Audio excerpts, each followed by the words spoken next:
오늘 말씀은 어떻게 의롭다 하심을 받는 것인가, 우리가 죄인인 상태에서 어떻게 그리스도의 은혜를 발견하고 또 어떻게 내가 죽고 또 어떻게 의롭다 하심을 받는지, 의롭다 하심을 받는 이 의의 경험까지 갈 때 어떤 과정을 통해서 가게 되는지, 그 말씀을 로마서를 통해서 우리가 살펴보려고 합니다. 많은 질문을 받게 되는데 가장 많이 받았고 심각했던 질문은 이런 질문입니다.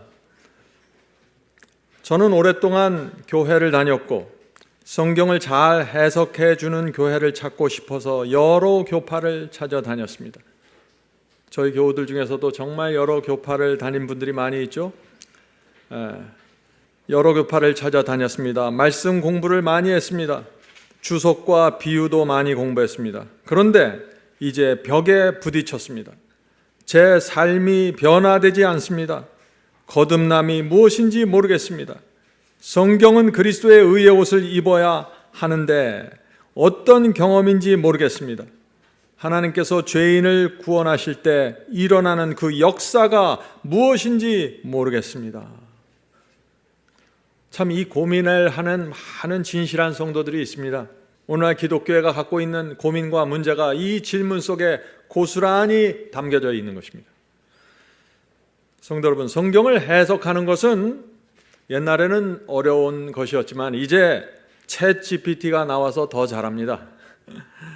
챗GPT에서 도대체 맞는지 틀리는지도 모르는 답변들이 쏟아져 나오고 있습니다. 그런데 그런 해석들을 다 섭렵한다고 할지라도 하나님의 의, 그리스도의 의를 이해하고 경험할 수 있는 것은 아닙니다.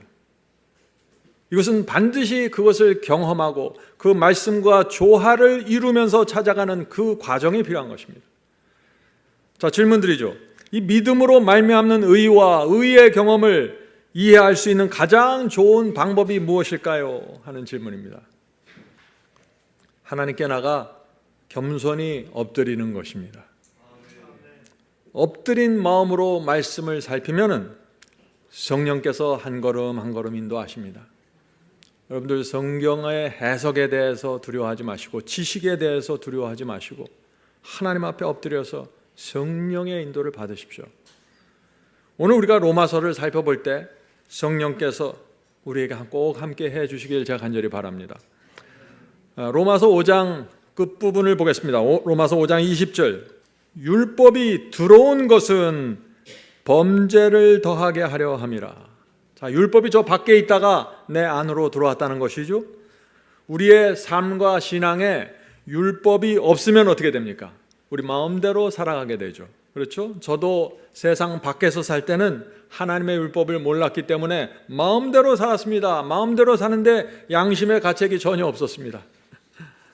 그런데 어느 날 제가 하나님을 믿게 되었고 율법을 지켜야 한다는 사실을 알게 되었습니다. 그때 저는 제가 수없이 많은 죄를 범하면서 살아왔다는 사실을 깨닫게 되었고 마음이 무겁게 되었고 고민이 생기기 시작했습니다. 율법을 깨닫게 되면서 제 마음과 삶 속에 곳곳에 죄가 있다는 사실을 제가 알게 되었습니다. 그래서 바울이 율법이 들어온 것은 범죄를 더하게 하려 함이라. 율법 때문에 이 죄가 드러나게 됩니다. 그렇게 되면은 많은 사람들이 이 양심의 가책을 느끼게 되고 깊은 고민에 빠집니다. 그 고민 앞에서 사람들이 두 갈래로 나눠지는 것입니다. 어떻게 나눠질까요? 한 길은 율법을 무시하고 지금까지 살던 대로 내 마음대로 사는 길입니다. 양심의 음성을 외면하는 길입니다. 그리고 또 다른 한 길은 내가 지금까지 율법을 범한 그 죄를 용서받고 이제부터 하나님 아버지께 돌아가 순종의 길로 가겠습니다 하는 이 성도들입니다. 바울은 바로 이 성도들에게 은혜가 넘치게 될 것이라고 말하고 있는 것입니다. 로마서 5장 20절 보겠습니다. 율법이 들어온 것은 범죄를 더하게 하려 함이라. 그러나 죄가 더한 곳에 은혜가 넘쳤나니. 성도 여러분, 이 말씀을 아시겠습니까? 죄가 많이 범할수록 은혜가 은혜가 넘치니까 계속해서 앞으로도 율법을 범하라는 뜻이 아니죠, 이것이. 율법이 내 마음과 생애로 들어오면서 내가 큰 죄인이라는 것을 깨닫게 되고 깊은 고민과 양심의 가책을 느끼게 되고 그때 내가 하나님 아버지의 그 용서와 은혜를 바라보게 된다. 그래서 바울이 죄가 넘친 곳에 은혜가 넘친다고 하는 것입니다. 죄가 많은 곳에. 그것이 바로 당자 이야기입니다. 집 떠난 당자는 율법 없이 마음대로 방탕하게 살았습니다. 그렇게 살다가 다 망해먹고 돼지 우리까지 들어가게 되었습니다. 거기서 자신이 얼마나 건방지게 살아왔다는 사실을 깨닫게 되죠. 죄책감으로 절망했습니다. 그때 당자가 아버지의 은혜를 바라보게 되는 것입니다. 율법이 들어온 곳은 범죄를 더하게 하려 함이라.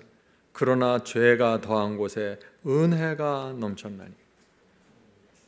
이 죄 속에 빠진 당자에게 은혜가 넘치게 된다. 당자의 이야기입니다. 자, 질문 드립니다. 그렇다면 이 은혜가 무엇인가 하는 것입니다. 은혜. 제가 늘 강조하죠. 단어에 대한 정의가 분명하게 내려져야 한다고요. 은혜가 무엇인가? 겟세마네에서 주님께서 드린 그 기도가 은혜입니다. 자, 마태복음 26장 38, 39절 보겠습니다. 이에 말씀하시되 내 마음이 심히 고민하여 죽게 되었으니 얼굴을 땅에 대시고 엎드려 기도하여 가라사대 아버지여 만일 할만하시거든 이 잔을 내게서 지나가게 하옵소서. 주님의 마음에 무엇이 있었습니까? 두려움이 있었던 것입니다. 십자가의 이 고난과 고통을, 이 고난의 잔을 피하고 싶었던 것입니다. 이 잔을 내게서 지나가게 해달라고. 이게 무슨 말입니까? 예수께서는 이 땅에 지금 십자가에 매달리기 위해 오셨는데 그것을 피하고 싶다는 것입니다. 두려움입니다. 계속해서 말씀하십니다. 그러나 내 뜻대로 마옵시고 아버지의 뜻대로 하옵소서. 이것이 은혜입니다. 주님께서 끝까지 아버지의 뜻을 따라 십자가의 길을 가신 것입니다. 우리를 살리기 위한 은혜였습니다. 이 은혜가 우리 마음에 들어오면은 생애가 달라진다는 것입니다. 성도 여러분, 은혜가 무엇인지 보여주는 놀라운 말씀이 있습니다. 오늘 제가 그 말씀을 좀 읽겠습니다. The Desire of Ages 733, 734. 주님의 관자놀이는 가시에 찔려서 붉은 피가 그분의 얼굴과 수염에 흘러내렸다. 하늘이여 경탄하고 놀랄지어다. 땅이여 하나님의 아들이 당하는 고통을 바라보라. 미친 군중들이 그리스도를 애워쌌다. 조롱과 조소가 야비하고 참남된 저주와 뒤섞여 나왔다. 그분의 미천한 태생과 초라한 생애는 잔인한 폭도들의 조롱을 받았다. 하나님의 아들이라는 그분의 주장은 조소를 받았으며 비루한 농담과 모독적인 욕설이 이 입술 저 입술에서 터져 나왔다. 이 군중 속에서 예수께서 십자가에 달리셔서 말할 수 없는 고통과 조롱과 모욕을 당하셨습니다. 그 뒤에 사탄이 이들을 움직이고 있었다는 것입니다. 계속해서 읽겠습니다. 사탄은 그리스도를 모욕하고 조롱하는 일에 잔인한 폭도들을 지휘하였다. 사탄이 그 군중 속에 직접 들어가서 노리고 있었던 것이 무엇일까요? 단순히 예수님을 괴롭히고 몸을 아프게 하는 것이 아니죠.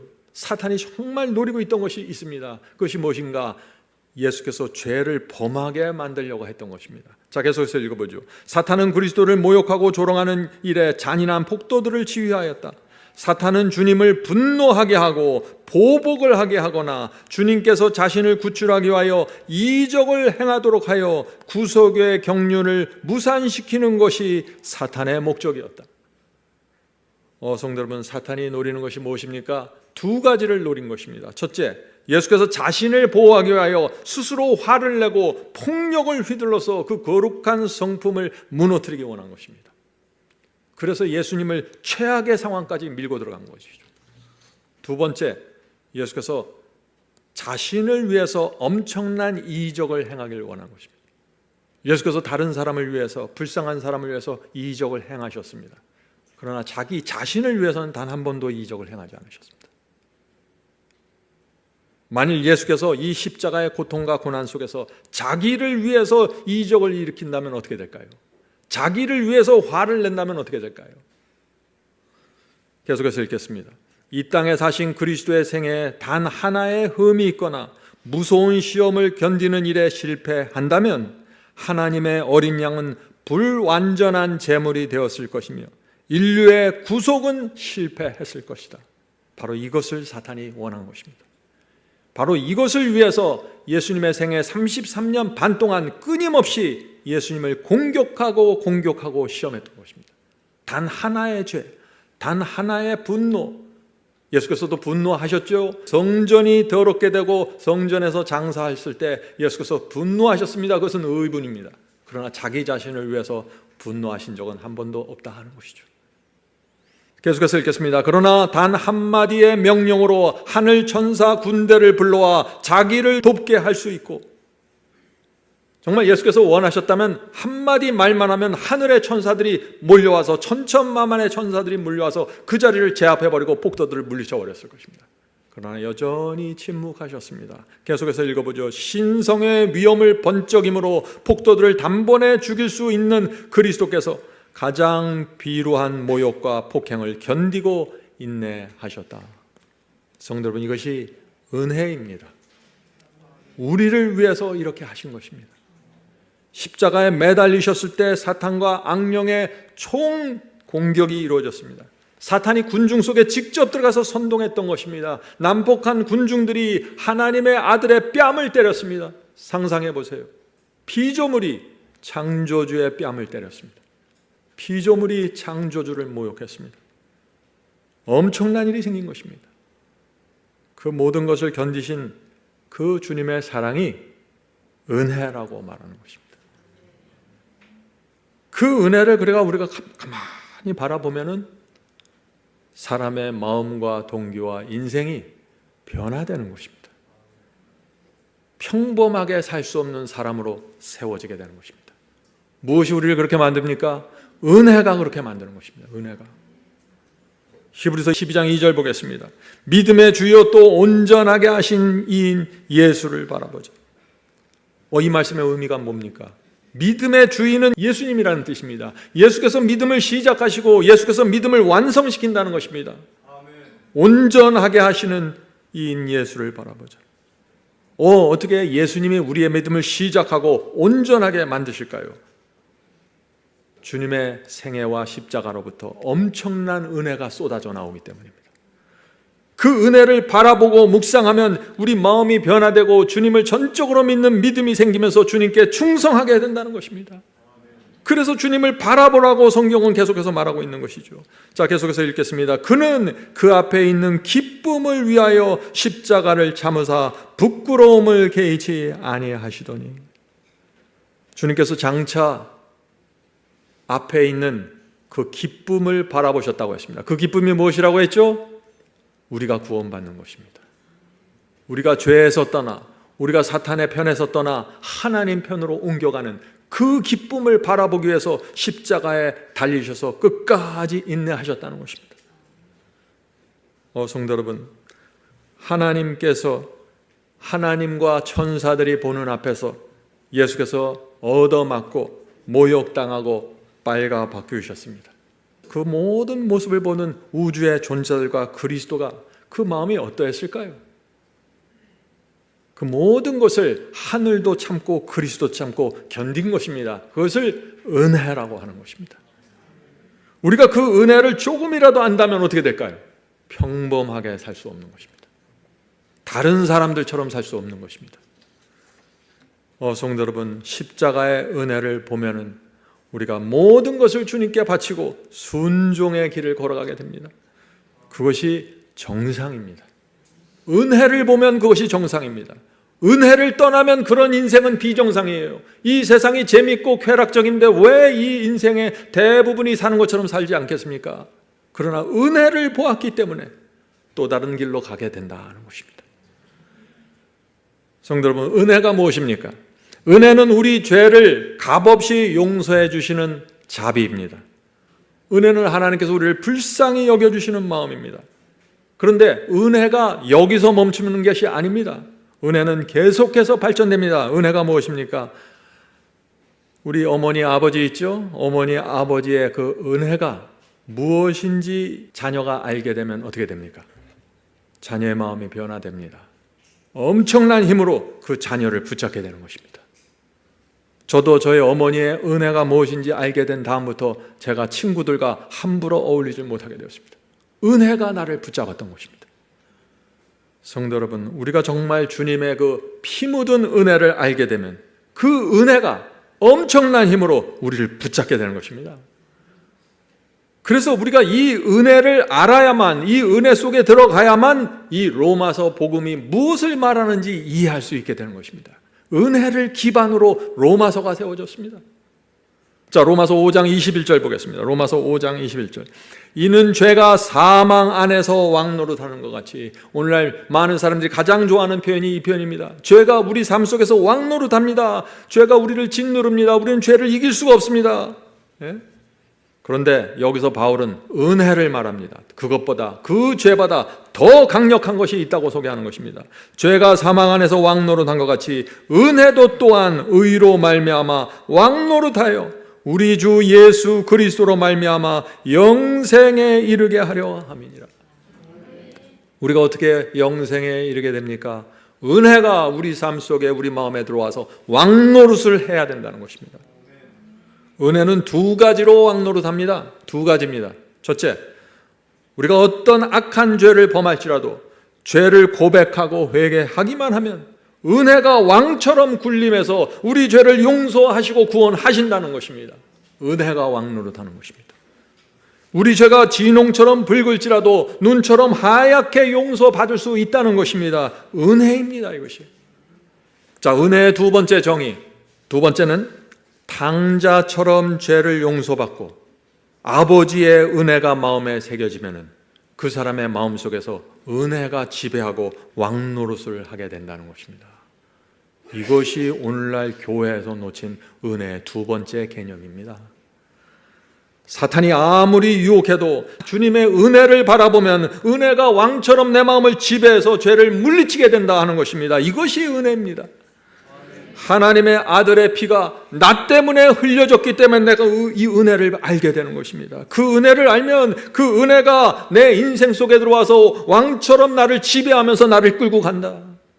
강력한 힘으로 끌고 간다는 것입니다. 오늘날 기독교가 무엇을 놓쳤습니까? 은혜가 왕노릇하는 복음을 놓친 것입니다. 은혜가 그냥 용서만 하고 끝나버립니다. 용서만 받고 은혜가 사라집니다. 그런 은혜가 아니라 내 죄를 용서하시고 나를 지옥에서 건져내셨으면 그 은혜가 내 인생과 마음을 지배하고 왕처럼 지배하면서 인도한다는 것입니다. 그래서 순종이 가능해지고 죄에 대한 승리가 가능해지는 것입니다. 자, 바울이 은혜를 어떻게 설명하는지 보죠. 로마서 16장 20절입니다. 평강에 하나님께서 속히 사탄을 너희 발 아래 상하게 하시리라. 놀라운 말씀 아닙니까? 우리가 어떻게 사탄을 발로 짓밟을 수 있을까요? 상상하기도 어려운 말을 지금 바울은 하고 있는 것입니다. 너희 발 아래서 상하게 하시리라. 우리 주 예수의 은혜가 너희에게 있을지어다. 주 예수의 은혜가 무엇인지 알면은 우리는 사탄을 짓밟고 죄를 버리게 된다. 은혜는 모든 죄에서 우리를 구원하신다는 것입니다. 은혜가 왕노릇하는 이 경험 말이죠.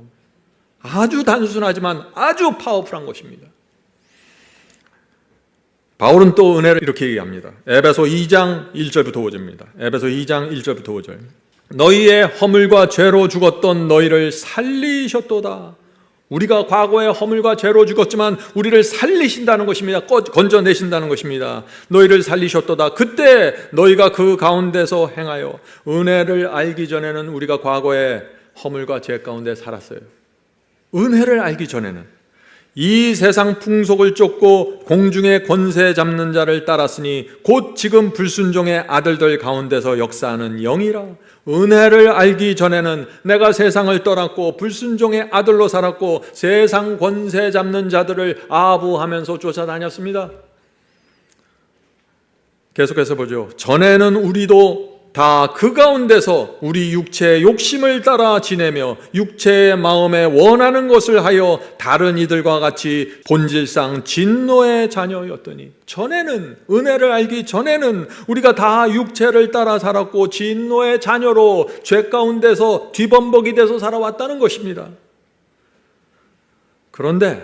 그런데 긍휼에 풍성하신 하나님이 우리를 사랑하신 그 큰 사랑을 인하여, 그 큰 은혜를 인하여 허물로 죽은 우리를 그리스도와 함께 살리셨고 너희가 은혜로 구원을 얻은 것이라. 성도 여러분, 은혜로 구원받는다는 말씀의 의미가 이것보다 더 정확하게 설명될 수 있을까요? 은혜로 구원받는 게 무엇입니까? 바울은 말하죠. 전에는 죄와 세상 속에서 진노의 자녀로 살았는데 이제는 하나님의 큰 사랑을 알게 돼서 십자가의 피를 알게 돼서 허물과 죄를 버리고 주님과 함께 살게 되었다는 것입니다. 은혜로 구원받는 경험입니다. 그래서 은혜는 반드시 우리를 성장시키고 양육하는 과정을 가져오는 것입니다. 우리가 믿는 복음은 바로 이 은혜의 복음입니다. 자, 누가복음 7장에 보면 또 은혜에 대한 말씀이 나옵니다. 누가복음 7장 37, 38절 그리고 47절입니다. 그 동네에 죄인인 한 여자가 있어 그 동네에 소문난 죄인이 있었습니다. 그 여인은 죄를 용서받았고 큰 은혜를 입었습니다. 동네 사람들이 저 여인은 큰 죄인이라고 다 지목하던 여인인데 용서받고 은혜를 받은 것입니다. 이 여인에게 변화가 일어날까요? 당연히 일어나죠. 엄청난 은혜를 받았는데 예수께서 바리새인의 집에 앉으셨음을 알고 향유 담은 옥합을 가지고 와서 예수의 뒤로 그 발 곁에 서서 울며 눈물로 그 발을 적시고 자기 머리털로 씻고 그 발에 입 맞추고 향유를 부으니 이것이 은혜로 구원받은 여인의 모습입니다. 47절 보겠습니다. 이러므로 내가 네게 말하노니 저희 많은 죄가 사하여졌도다. 이는 저의 사랑함이 많음이라. 사함을 받은 일이 적은 자는 적게 사랑하느니라. 성도 여러분 아시겠죠? 용서를 적게 받은 자는 주님을 적게 사랑하고 용서를 크게 받은 자는 주님을 크게 사랑한다는 것입니다. 여러분은 용서를 얼마나 크게 받으셨습니까? 그것과 비례해서 은혜가 나타난다는 것입니다. 성도 여러분, 우리는 주님의 큰 용서와 은혜를 받지 않았습니까? 그러므로 우리는 주님을 더 크게 사랑하고 더 크게 충성하는 삶을 살아야 하는 것입니다. 그것이 은혜 받은 자의 도리입니다. 자, 이제 로마서 6장으로 돌아가겠습니다. 은혜를 기반으로 로마서 6장을 봐야 되는 것입니다. 바울은 여기서 놀라운 얘기를 합니다. 너희가 은혜를 받았으면 죄를 지을 수 없다 이렇게 선포해버리는 것입니다. 그래서 오늘날 사람들이 이 바울의 복음으로 직접 들어가지 못하는 것입니다. 로마서 6장 1절 2절 그런즉 우리가 무슨 말하리요? 은혜를 더하게 하려고 죄에 거하겠느냐? 너희가 죄 속에서 은혜 때문에 건진받았다고 계속해서 죄를 지면서 은혜를 받겠는가? 지금 그 말씀을 하는 거죠. 그럴 수 없느니라. 죄에 대하여 죽은 우리가 어찌 그 가운데서 더 살리요? 은혜를 더하게 하려고 죄에 거할 수 있겠느냐? 그럴 수 없느니라. 죄에 대하여 죽은 우리가 어찌 그 가운데서 더 살리요? 은혜의 중심을 들어가는 말입니다. 성도 여러분, 바울이 그럴 수 없느니라고 했습니다. 무슨 뜻이죠? 하나님의 은혜로 받았는데 우리가 어떻게 죄를 범할 수 있는가? 어떻게 죄를 고집할 수 있는가? 어떻게 죄 가운데 거할 수 있는가? 이것을 말하는 거 아닙니까? 오늘 많은 사람들이 거꾸로 생각합니다. 하나님의 은혜가 항상 준비되어 있으니까 우리는 죄를 범할 수 있습니다. 항상 용서할 수 있습니다. 걱정하지 마세요. 이것이 아니라는 것입니다. 은혜를 아는데 어떻게 그럴 수 있는가?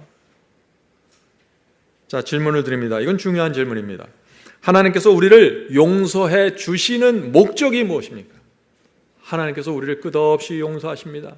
아무리 큰 죄를 범하도 용서해 주십니다. 우리가 주 앞에 나와 고백하고 회개하면 말이죠.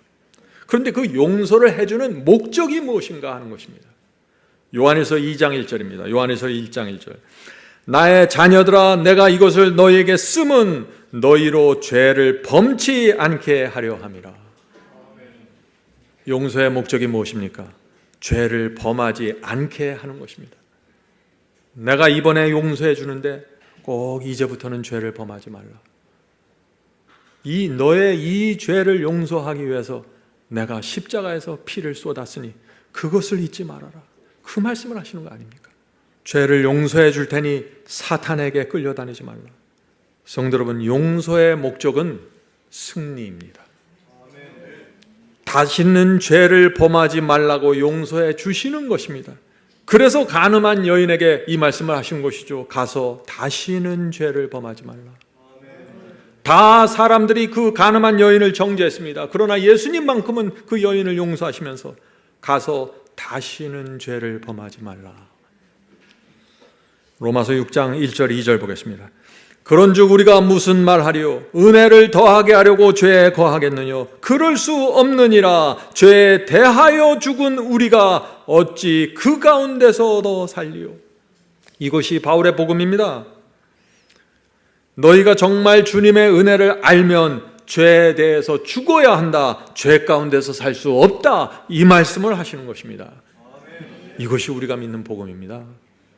은혜 때문에 이 모든 것이 가능해진다는 것입니다. 물론 우리가 이 세상적으로 생각하면 사람은 죄를 버릴 수 없어요. 죄가 그렇게 재미있는데 어떻게 죄를 버리겠어요? 죄구동에서 사는 것이 정상입니다. 이 세상에서는 말이죠. 그러나 그리스도의 피 묻은 그 은혜를 알게 되면 달라진다는 것입니다.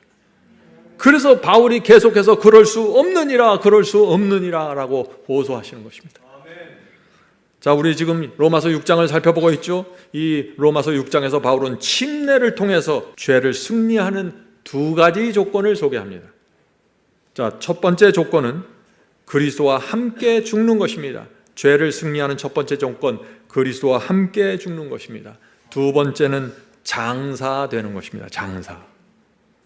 자, 로마서 6장 3절 4절 보겠습니다. 로마서 6장 3절 4절. 무릇 그리스도 예수와 합하여 침례를 받은 우리는 그의 죽으심과 합하여 침례 받은 줄을 알지 못하느냐.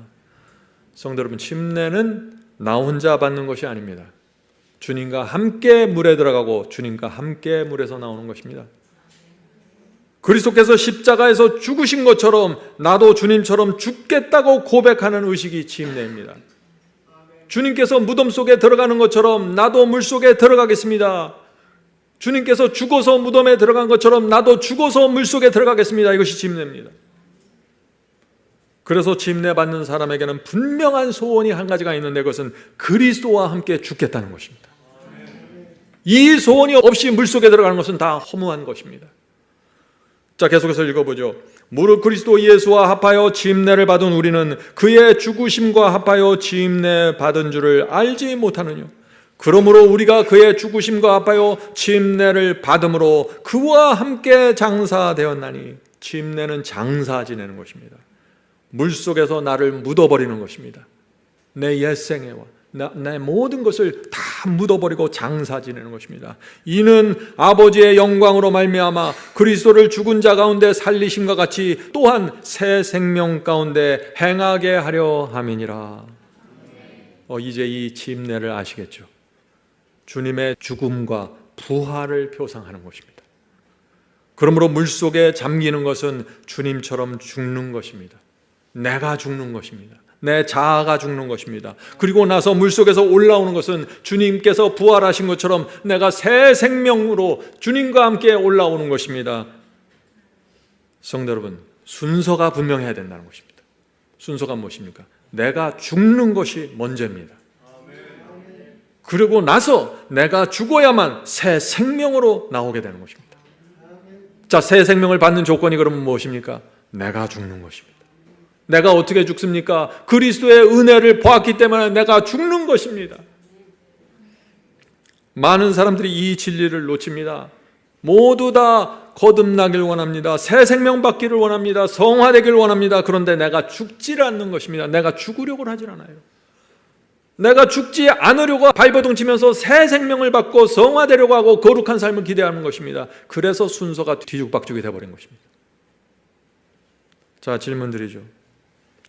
나는 살아서 생각하고 움직이는 존재인데 어떻게 내가 죽을 수 있습니까? 나의 무엇이 죽어야 합니까? 두 가지가 죽어야 합니다. 첫째, 나의 옛 습관, 옛 생애가 죽어야 합니다. 과거에 내가 하던 대로 살면 안 됩니다. 옛 생애는 반드시 죽어야 합니다. 그래야 새 생명이 옵니다. 에베소 4장 22절 23절. 썩어져가는 구습을 따르는 옛사람을 벗어버리고 오직 너희의 심령이 새롭게 되어. 여기서도 순서가 분명하죠. 먼저 구습을 따른 옛사람이 죽어야 합니다. 벗어버려야 합니다. 그래야만 심령이 새롭게 되는 것입니다.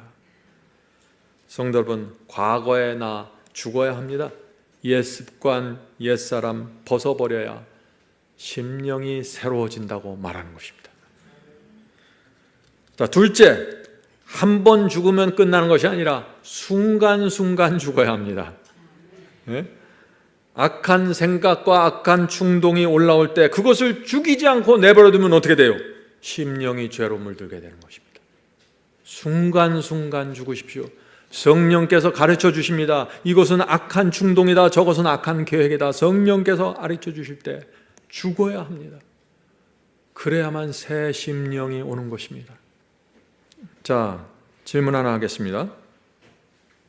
교회를 수십 년 다녀도 의의 열매가 없고 성화와 승리가 무엇인지 모르는 이유가 무엇일까요? 이제 여러분들 대답하실 수 있죠. 예수를 영접하고 침례까지는 받았지만 죽지 않은 채로 물에 들어간 것입니다. 자아가 십자가에 못 박지 않았기 때문에 새 생명을 누리지 못하는 것입니다. 내가 죽지 않았기 때문에 순간순간 들어오는 유혹과 죄를 물리치고 저항할 수 없는 것입니다. 그래서 교회를 오래 다녔는데 성화와 승리의 경험이 무엇인지 모른 채 살아가고 있다는 것입니다. 성도 여러분, 이 모든 것의 시작은 어디서 시작이 됩니까? 은혜가 무엇인지 아는 데서 시작되는 것입니다. 은혜가 내 속에서 왕노릇하는 데서 시작되는 것입니다. 그런 상태에서 침례로 들어가고 그런 상태에서 내가 죽고 내가 살아나는 것입니다. 많은 분들이 이런 질문을 합니다. 어떻게 자아와 교만이 죽은 상태로 일평생 살 수 있습니까? 내가 오늘 하루는 가능할지 모르겠는데 어떻게 일평생 내가 죽은 상태로 살 수 있나요? 저도 처음에 그리스도를 영접했을 때 이 질문을 했습니다. 오늘은 내가 가능할 것 같은데 어떻게 평생 내가 내 자신을 죽이면서 그건 너무나 힘들지 않습니까? 어떻게 내가 그렇게 살 수 있을까? 그때 제가 이 찬미를 부르면서 이 진리를 깨닫게 되었습니다. 복의 근원 강림하사라는 찬송이 있죠. 주의 귀한 은혜 받고 일생 빚진 자 되네. 주의 은혜 사슬대사 나를 주께 매소서. 우리 마음은 연약하여 범죄하기 쉬우니 하나님이 받으시고 천국인을 치소서. 주의 귀한 은혜 받으면 일평생 빚진 자로 살게 됩니다. 주님의 은혜가 쇠사슬처럼 나를 강하게 묶어서 은혜의 종으로 살게 됩니다. 이것이 로마서의 복음입니다. 로마서 8장 12절입니다. 그러므로 형제들아, 우리가 빚진 자로 돼 육신에게 져서 육신대로 살 것이 아니니라. 이것이 은혜의 복음이고 승리의 복음이고 엄청난 은혜의 빛을 통해서 우리가 주 앞에 굴복하게 된다. 육신에게 끌려다닐 수 없다. 은혜는 우리 자아를 십자가에 못 박아 죽인다, 이것입니다. 그래서 옛부터 경건한 성도들은 하루에 3번 정해진 시간에 기도하면서 은혜를 받는 것입니다. 우리에게도 그렇게 은혜를 받는 시간이 필요한 것입니다. 자, 5절 보겠습니다. 로마서 6장 5절. 만일 우리가 그의 죽으심을 본받아 연합한 자가 되었으면 또한 그의 부활을 본받아 연합한 자가 되리라. 바울은 예수님의 죽음을 본받으라고 했습니다. 예수께서 죽으신 것처럼 완전히 죽으라고 하는 것입니다. 예수께서 십자가의 고통 속에서 죽으셨습니다. 누굴 위해서 죽었나요? 나를 위해서 죽으신 것입니다. 그래서 주님의 그 죽음을 본 사람은 이렇게 매달리는 것입니다. 주여, 저도 죽기를 원합니다. 주님만 죽고 나는 살 수 없습니다. 그렇게 할 수 없습니다. 이것이 자아를 십자가에 못 박는 태도입니다. 이런 성도들은 반드시 새 생명으로 부활하게 됩니다. 그의 죽으심을 본받아 연합한 자가 되었으면 또한 그의 부활을 본받아 연합한 자가 되리라. 이것은 약속입니다. 성도 여러분, 새 생명을 받으면 모든 것이 달라집니다. 자아가 죽지 않은 상태에서 변화를 만들어내려고 하면 그것이 율법적이 되고 그것이 인간의 그 참 슬픈 모습이 됩니다. 그러나 새 생명을 받아버리면 거기서 모든 것은 열매로 맺히게 된다는 것입니다. 인생의 계획이 달라지고 마음이 달라지고 정서가 달라지고 슬픔과 외로움에서 기쁨으로 옮겨지게 됩니다. 성도 여러분, 제가 처음 이 경험을 했을 때 이 세상의 삶이 그렇게 무겁고 힘들게 느껴졌는데 이 새 생명을 받으면서 인생이 아름답게 느껴지고 살만한 삶으로 느껴지게 되었습니다. 성도 여러분, 전에 좋아하던 것을 싫어하게 되고 전에 싫어하던 것을 좋아하게 됩니다. 이것이 부활의 경험입니다. 전에는 믿음이 없어서 맨날 흔들렸는데 이제는 하나님의 말씀에 대한 전적인 믿음이 생깁니다. 그래서 말씀에 순종하는 생애가 가능하게 된다. 자, Testimony of Church 1권 131페이지입니다. 인내와 겸손의 생애가 왜 그토록 어려울까? 그렇죠. 참고 겸손한 이렇게 이 모습으로 그리스도인의 생애를 사는 게 참 어렵게 느껴질 때가 있습니까? 그 이유가 무엇인가 하는 질문입니다. 그 이유는 그리스도를 믿는다고 말하지만 세상에 대하여 죽지 않았기 때문이다. 많은 그리스도인들이 애굽의 파와 마늘을 그리워한다.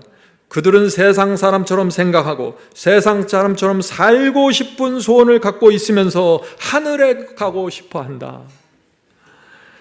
성도 여러분, 이 상태가 영적인 죽음입니다. 반드시 벗어나야 합니다. 오늘 말씀을 통해서 그리스도와 함께 죽고 새 생명으로 부활하는 그 경험이 무엇인지 정확하게 보게 되길 제가 간절히 소망합니다. 자, 로마서 6장 1절부터 7절 우리가 지금 공부한 것을 하나하나 좀 읽어보도록 하겠습니다. 그런즉 우리가 무슨 말하리요? 은혜를 더하게 하려고 죄에 거하겠느냐? 그럴 수 없느니라. 죄에 대하여 죽은 우리가 어찌 그 가운데서 더 살리요? 무릇 그리스도 예수와 합하여 침례를 받은 우리는 그의 죽으심과 합하여 침례 받은 줄을 알지 못하느뇨? 그러므로 우리가 그의 죽으심과 합하여 침례를 받음으로 그와 함께 장사되었나니 이는 아버지의 영광으로 말미암아 그리스도를 죽은 자 가운데서 살리심과 같이 우리도 또한 새 생명 가운데서 행하게 하려 함이니라. 만일 우리가 그의 죽으심을 본받아 연합한 자가 되었으면 또한 그의 부활을 본받아 연합한 자가 되리라. 우리가 알거니와 우리 옛사람이 예수와 함께 십자가에 못 박힌 것은, 이것이 물속에 들어가는 침례입니다. 우리 옛사람이 십자가에 못 박힌 것은 죄의 몸이 멸하여 다시는 우리가 죄에게 종노릇하지 아니하려 함이니 이는 죽은 자가 죄에서 벗어나 의롭다 하심을 얻었음이니라. 로마서가 이제 쫙 풀리지 않습니까? 바울의 이 진리가 무엇입니까? 옛사람은 반드시 십자가에 못 박혀야 한다. 죽은 자가 죄에서 벗어나 의롭다 하심을 얻는다. 이 진리를 지금 선포하는 것이에요. 너희도 의롭게 살기를 원하지, 생명을 갖기 원하지, 부활하기 원하지, 영생하기 원하지, 먼저 죽어야 된다. 이 말씀을 하시는 것입니다. 그것을 위해서 침례를 말하는 것입니다. 성도 여러분, 오늘날 교회가 어디서 길을 잃어버렸는지 보이십니까? 수많은 사람들이 옛사람 자아가 죽지 않았습니다. 죄에 끌려다니고 있습니다. 그러면서 나는 구원받았다라고 간증하고 있는 것입니다. 너무나 이상하지 않습니까? 바울의 복음이 아닌 다른 복음으로 들어간 것입니다. 자, 질문 드립니다. 바울은 언제 우리가 의롭다 하심을 받는다고 했습니까? 중요한 질문이죠. 여러분들 대답하셔야 됩니다. 우리의 자아, 옛사람이 십자가에 못 박힐 때, 그때 죄에서 벗어나게 되고 의롭다 하심을 받는다고 한 것입니다. 우리가 죽을 때 의롭다 하심을 받는 것입니다. 자, 질문 드리죠.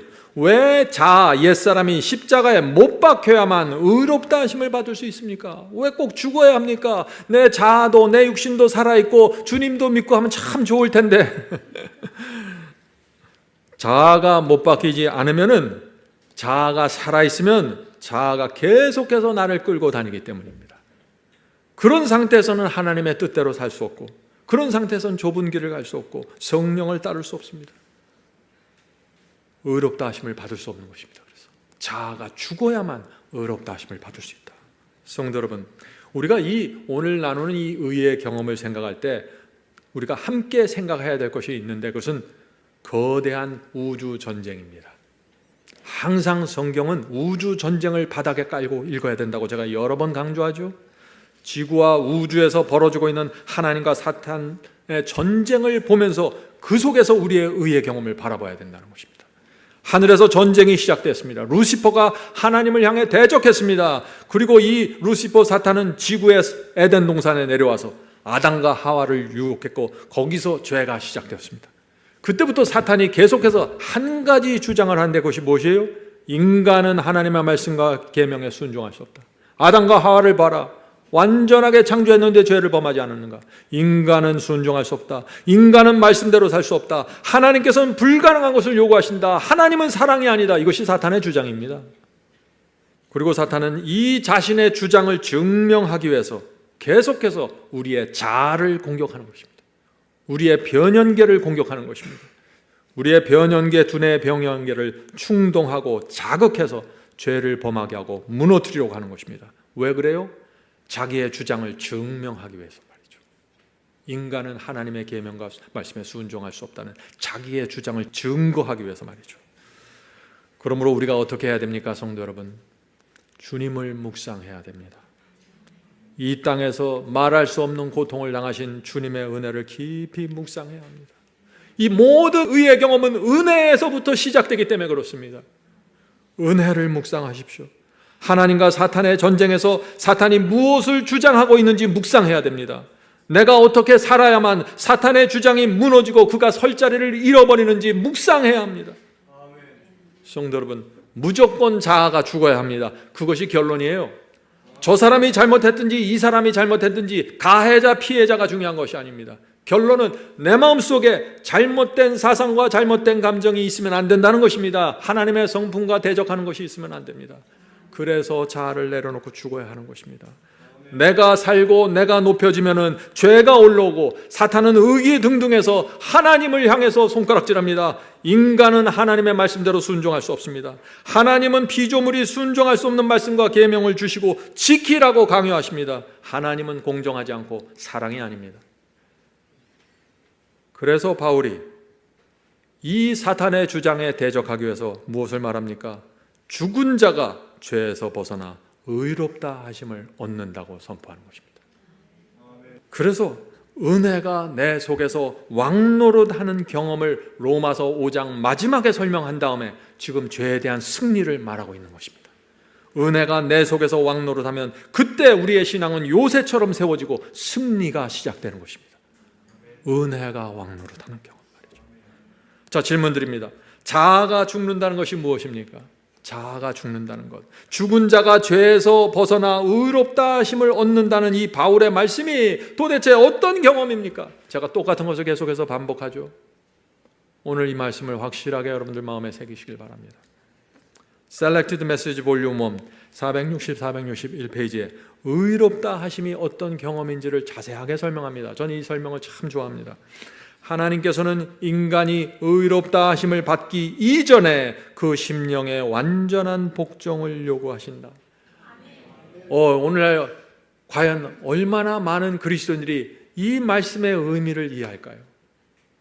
심령이 완전히 복종해야 의롭다 하심을 받는다. 이것이 무엇입니까? 하는 질문 말입니다. 우리 마음속에 누구에 대한 미움이 있습니다. 저 사람에 대한 증오가 있어요. 그런 상태에서는 의롭다 하심을 받을 수 없다는 것입니다. 이것이 그 말씀을 하시는 거 아니에요. 성령께서 우리의 양심 속에 그것을 버려야 한다, 그것을 버려야 한다, 포기해야 된다고 호소하시는데 그것을 끝까지 고집하고 있을 때 의롭다 하심이 이루어질 수 없다는 것입니다. 의롭다 하심을 받으려면 우리의 마음이 하나님의 말씀에 굴복해야 합니다. 왜 굴복할 수 있습니까? 은혜 때문에 굴복이 되는 것입니다. 내 뜻, 내 고집이 그 은혜 때문에 죽었기 때문에 이것이 가능해지는 것입니다. 성도 여러분, 죄에서 벗어나기 원하십니까? 우리 마음이 하나님께 굴복되어 있어야 합니다. 은혜가 내 속에서 왕노릇하는 것입니다. 그러면 내 마음이 하나님께 굴복할 수밖에 없는 것이죠. 예. 아버지께 돌아온 탕자가 바로 그 마음을 가진 것입니다. 옥합을 깨뜨린 마리아가 바로 그 마음을 받은 것입니다. 이 삭개오가 하나님께 전적으로 굴복된 그 심령을 받은 것입니다. 그 심령이 이렇게 그들처럼 하나님께 굴복되어 있을 때, 삭개오처럼 마리아처럼 탕자처럼 굴복되어 있을 때 의롭다는 선언이 이루어진다는 것입니다. 얼마나 복음적입니까? 자, 계속해서 읽어보죠. 인간이 의롭다 하심을 유지하기 위해서는 계속적인 순종의 생애를 살아야 하며. 많은 분들이 이런 말씀에 부담을 느낍니다. 계속적인 순종의 생애, 너무 어렵습니다. 근데 이것이 바울의 복음이에요. 로마서 5장 1절을 보죠. 로마서 5장 1절. 우리가 믿음으로 의롭다 하심을 얻었은즉, 그렇죠? 믿음으로 의롭다 하심을 얻는 것이 무엇인가? 믿음으로 의롭다 하심을 얻었은즉 우리 주 예수 그리스도로 말미암아 하나님으로 더불어 화평을 누리자. 믿음으로 의롭게 되면 어떻게 돼요? 하나님과 화목하게 된다는 것입니다. 하나님의 말씀을 거절하지 않고 하나님과 충돌하지 않는다는 것입니다. 하나님의 영이 내 속에서 임해서 말씀하실 때 밀어내지 않고 거절하지 않는다는 것입니다. 믿음으로 의롭게 된 사람. 그래서 의롭다 하심을 유지하기 위해서는 계속적인 순종의 생애를 사는 것이 가능해지게 된다. 그 말씀을 하시는 거 아닙니까? 자, 계속해서 읽어보죠. 사랑으로 역사하는 살아있는 믿음을 통하여 그 영혼이 순결하게 되어야 한다. 하나님과 화목한데 우리의 영혼이 순결해질 수밖에 없죠. 왜요? 하나님께서 말씀하시면 말씀을 따라갑니다. 성령께서 호소하시면 내 것을 내려놓습니다. 바로 그 마음이 순결하다고 말하는 것입니다. 하나님께 전적으로 굴복된 마음 말이죠. 인간이 믿음으로 의롭다 하심을 얻기 위해서는 그의 믿음이 마음의 모든 애정과 충동을 지배할 수 있는 위치에 도달해야 한다. 우리가 주님을 믿습니다. 그 믿음이 어떤 위치에 있어야 되냐는 것이죠. 우리가 정말 주님을 믿으면 그 믿음은 우리 속에서 올라오는 잘못된 충동과 잘못된 애정을 지배하고 물리칠 수 있는 그 정도의 믿음을 갖고 있어야 된다. 왜냐하면 그 믿음이 아니면 날마다 죄에 끌려다니기 때문이죠. 계속해서 읽겠습니다. 그리스도의 은혜가 없이는 죄인은 절망적인 상태에 놓여 있게 되며 그를 위하여 아무것도 할 수 없다. 그러나 거룩한 은혜를 힘입었을 때에는 초자연적인 능력이 인간에게 부여되며 그 능력이 인간의 정신과 마음과 품성에 역사하게 된다. 성도 여러분, 우리 스스로는 아무것도 할 수 없는 것입니다. 하늘로부터 내려오는 능력이 있어야 되는 것입니다. 신앙은 심리학이 아닙니다. 신앙은 긍정적인 사고방식이 아니에요. 신앙은 하늘로부터 내려오는 하나님의 능력이 내게 임함으로 이것이 이루어지는 것입니다. 성령의 능력과 그리스도의 중보를 통해서 우리의 마음이 하나님의 뜻에 굴복됩니다. 그래서 이 굴복이 가능해지기 위해서 우리가 협력할 부분이 있는데 그것은 뭐냐? 하나님의 은혜를 묵상하는 것입니다. 십자가의 은혜를 묵상하는 것입니다. 그 속에서 중보가 이루어지고 그 속에서 성령의 역사가 이루어지면서 우리를 하나님의 뜻과 일치된 마음을 받게 한다. 이것이 복음입니다. 자, 우리가 지금까지 읽은 말씀을 다시 한번 읽겠습니다. 하나님께서는 인간이 의롭다 하심을 받기 이전에 그 심령의 완전한 복종을 요구하신다. 인간이 의롭다 하심을 유지하기 위해서는 계속적인 순종의 생애를 살아야 하며 사랑으로 역사하는 살아있는 믿음을 통하여 그 영혼이 순결케 되어야 한다.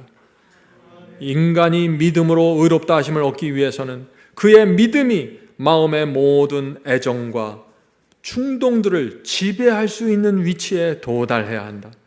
그리스도의 은혜가 없이는 죄인은 절망적인 상태에 놓여 있게 되며 그를 위하여 아무것도 할 수 없다. 그러나 거룩한 은혜를 힘입을 때에는 초자연적인 능력이 인간에게 부여되며 그 능력이 인간의 정신과 마음과 품성에 역사하게 된다. 놀라운 말씀 아닙니까? 많은 분들이 제가 이렇게 얘기해도 또 질문합니다. 어떻게 그런 경험이 가능합니까? 마태복음 13장으로 대답해 드리겠습니다. 마태복음 13장 46절. 극히 값진 진주 하나를 발견하며 가서 자기의 소유를 다 팔아 그 진주를 사느니라. 무엇을 찾아야 합니까? 극히 값진 진주를 찾아야 됩니다. 그것이 무엇입니까? 하나님의 은혜입니다. 나를 위해서 모든 것을 바쳐서 죽으신 그분의 은혜, 그것이야말로 값진 진주입니다. 그 진주를 발견하면 어떻게 됩니까? 너무나 기뻐서 자신의 모든 것을 다 팔아서 주님께 바친다고 했습니다. 그것이 어떤 경험입니까? 빚진 자의 경험입니다. 주여, 주님과 함께 죽겠습니다. 죄와 세상을 버리고 주님을 따라가겠습니다. 이 고백이 값진 진주를 발견한 경험이고 은혜가 내 속에서 왕노릇해서 내 모든 것을 지배하는 경험입니다. 그것을 의롭다 하심을 받는 경험입니다. 성도 여러분, 로마서 6장의 복음이 무엇입니까? 적당하게 죽으면은 끊임없이 죄가 올라오니까 완전하게 죽으라고 지금 말하고 있는 것입니다. 많은 사람들이 적당하게 죽고 적당하게 세상을 포기하기 때문에 계속해서 적당하게 죄에 시달리는 것입니다. 예수께서 완전히 죽어서 십자가에 달려서 완전히 죽으셨죠. 그리고 땅에 완전히 매장된 것처럼 그렇게 죽으라는 것입니다. 어떤 안 좋은 감정, 안 좋은 생각이 올라옵니까? 적당하게 버리지 말고 완전하게 포기하라는 것입니다. 그것이 안 됩니까? 그리스도의 십자가의 은혜를 깊이 묵상하라는 것입니다. 성도 여러분, 제가 다시 질문드립니다. 유혹을 느끼고 죄의 충동을 느낄 때 어떻게 반응해야 됩니까? 결정적으로 죽어야 합니다.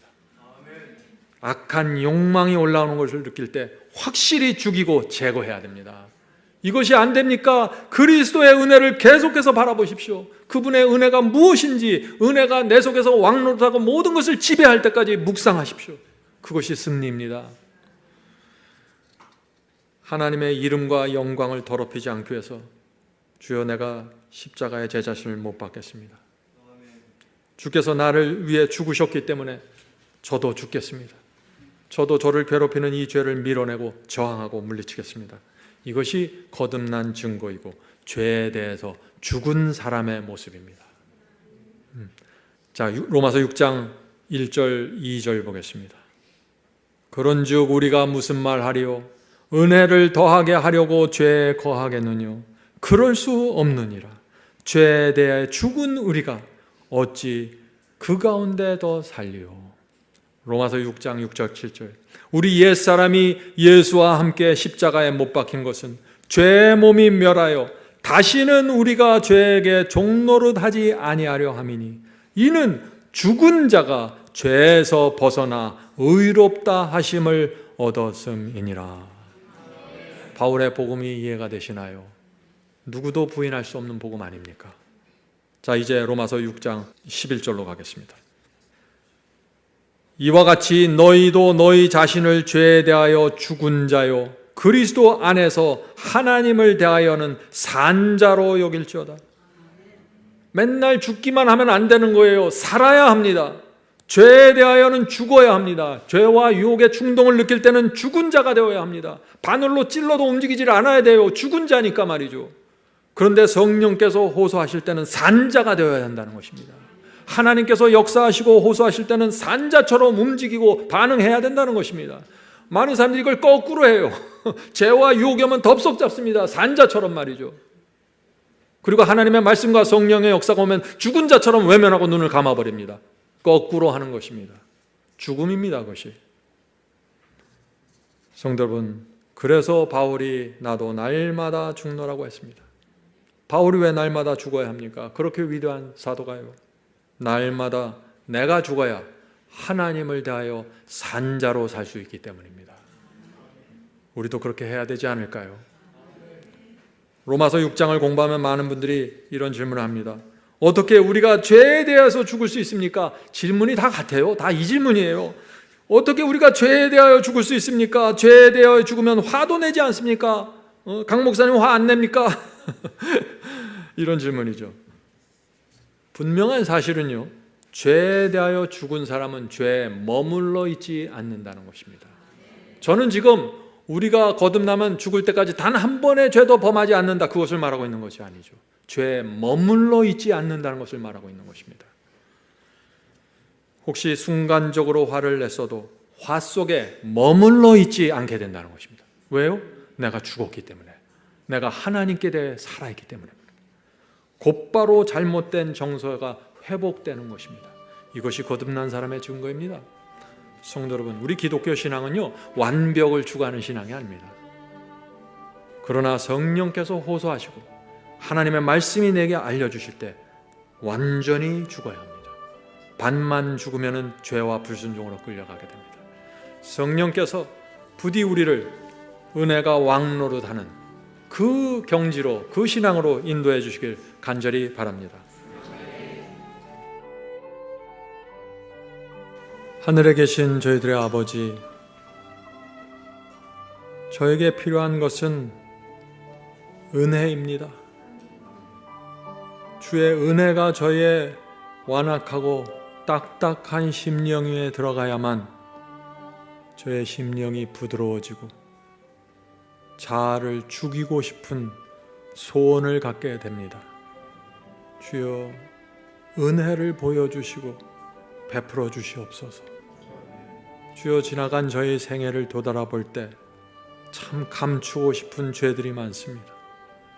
그러나 이제 아버지의 은혜를 바라보며 주 앞에 나오니 주여 받아주시옵소서. 은혜 앞에 저희의 죄들을 내려놓고 회개합니다. 이제 저희가 주의 은혜를 붙잡고 침례를 받기 원합니다. 주여, 함께 물속에 들어가 주시고 새로운 생명으로 저희를 일으켜 주시옵소서. 하늘에 계신 아버지, 이 세상이 어둡고 힘들고 정말 슬픈 세상입니다.